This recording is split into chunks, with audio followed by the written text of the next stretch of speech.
تدابیر برای پیشگیری از مصاب شدن به مرض ویروسی کرونا. دستایتان روزانه با آب و صابون یا مای دستشوی به مدت 20 ثانیه بشویید. این کار را روزانه بار انجام بدین.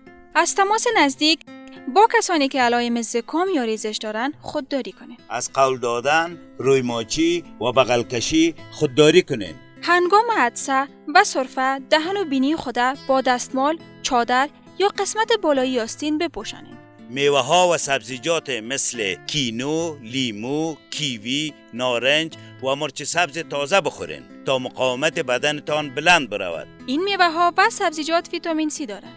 از رفت آمد به جاهای پر ازدحام و بیروبار بپرهیزید. با دستهای ناشسته به دهن، بینی و چشمتان تماس نگیرین. دستگیره های دروازه و هر چیز دیگر را که همه با آن دست میزنند روزانه با کف صابون یا مواد شوینده خوب پاک کنید. تخم مرغ و گوشت را خوب پخته کنید. اگر سر و کارتان با حیوانات است، بدون تدابیر حفاظتی مثل ماسک، عینک، دستکش و موزه با آنها تماس نگیرید.